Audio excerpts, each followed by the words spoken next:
Là où sont les ténèbres, que je mette la lumière.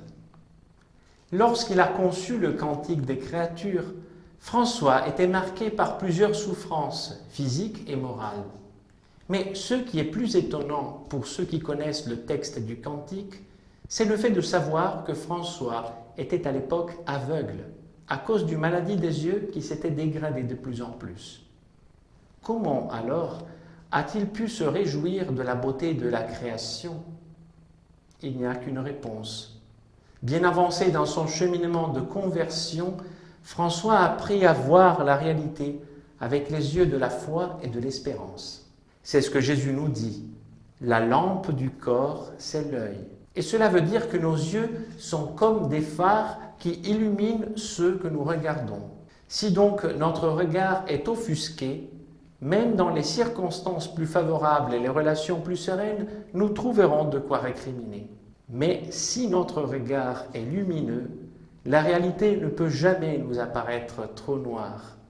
Bien au contraire, nous saurons alors reconnaître Dieu à l'œuvre, même au cœur des événements dramatiques de notre vie. Ceci dit, nous pouvons nous demander, comment avoir un regard lumineux alors que tout nous semble être ténèbres autour de nous? Comment savoir mettre de la lumière dans la réalité un peu sombre que nous vivons, dans nos relations habitées parfois par l'obscurité? Et encore, qui pourra nous donner cette lumière lorsque nous nous sentons perdus dans le brouillard du découragement ou dans la tempête de la discorde? Cette lumière, frères et sœurs, elle ne nous vient pas de nous-mêmes, mais c'est la lumière du Christ, comme nous le suggère le texte de l'Exultète, chanté la nuit de Pâques et référé au cierge pascal, allumé au feu nouveau et béni pour toute l'année. Dans la grâce de cette nuit, accueille, Père Saint, en sacrifice du soir, la flamme montant de cette colonne de cire que l'Église t'offre par nos mains. Nous savons ce que proclame cette colonne qui brûle en l'honneur de Dieu. Quand on en transmet la flamme, sa clarté ne diminue pas. Ô nuit de vrai bonheur, nuit où le ciel s'unit à la terre, où l'homme rencontre Dieu. Aussi, nous t'en prions, Seigneur, permets que ce cierge pascal, consacré à ton nom, brûle sans déclin dans cette nuit. Qu'il soit agréable à tes yeux et joigne sa clarté à celle des étoiles. Qu'il brûle encore quand se lèvera l'astre du matin, celui qui ne connaît pas de couchant, le Christ, ton Fils ressuscité, revenu des enfers, répandant sur les humains sa lumière et sa paix. Et dans la liturgie du baptême, les nouveaux baptisés reçoivent une bougie allumée à la flamme de ce même cierge pascal.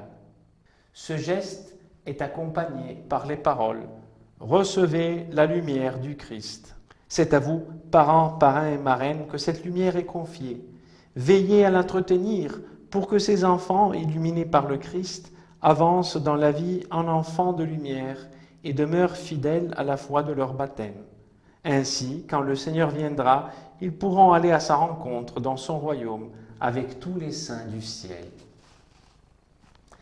En conclusion, mettre la lumière là où sont les ténèbres signifie devenir témoin de la victoire du Christ sur la mort.